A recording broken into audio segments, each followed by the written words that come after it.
So wherever you are right now, I'd just like you to just take a moment to get comfortable. I'm out of my mind, out of my fucking mind. What if I told you that it's possible to develop real-life superpowers? Would you believe me? What if, deep down, inside of every person, there is a sleeping giant of unimaginable potential? Yes, my mind is a prison and I'm never gonna get out. So then let's consider first of all, what is a mind in the grip of vicious circles? Well, one of the most obvious instances that we all know is the phenomenon of worry. The doctor tells you that you have to have an operation. And that has been set up so that automatically everybody worries about it. But since worrying takes away your appetite and your sleep, it's not good for you. Get out of your mind! Fuck that shit! दूसरा होता है subconscious mind, जिसे हम अर्धजागृत मन कहते हैं, और तीसरा और सबसे This morning I was discussing the joke of death. The desire to be free from the limits of the human experience is as old as our first stories.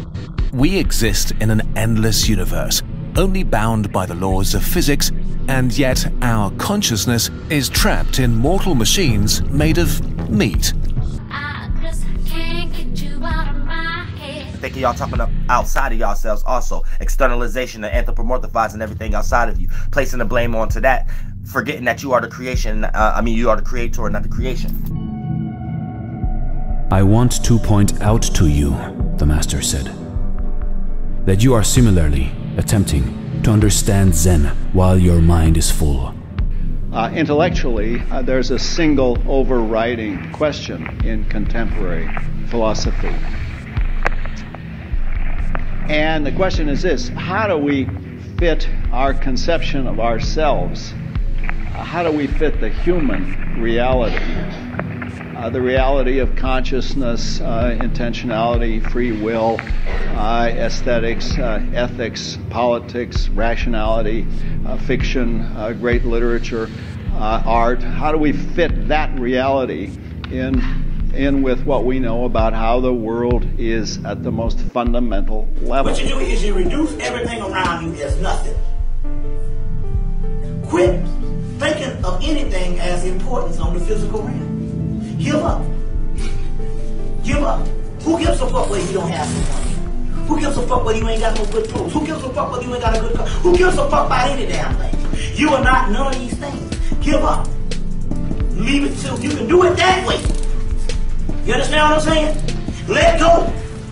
What you do is you reduce everything that you think is important in your life. The brain is the most amazing structure that we know of, right? I can say that with confidence. It's the most complicated structure in the known universe.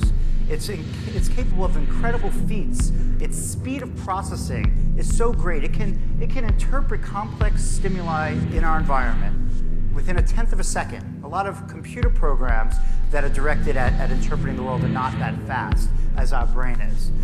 It stores an incredible amount of information.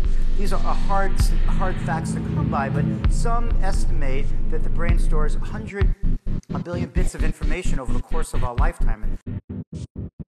Out of my head. Want you out of my head. First of all, the greatest thing on the planet is the knowledge of self. And basically the knowledge of the universe. Because it's all gonna lead to infinite regress. You know what I'm saying? We ain't got no time to be leading in no infinite regress, y'all. Many people would think that consciousness is actually having access to your own thought. I don't think everything derived from the brain. I'm gonna tell you that right now. I don't think everything derived from the brain. The disease of the mind. We go on and on and on and on and on and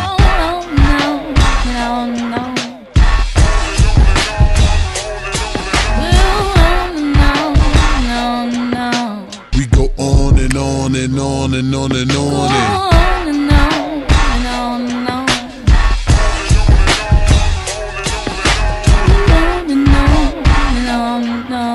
We go on and on and on and on and on.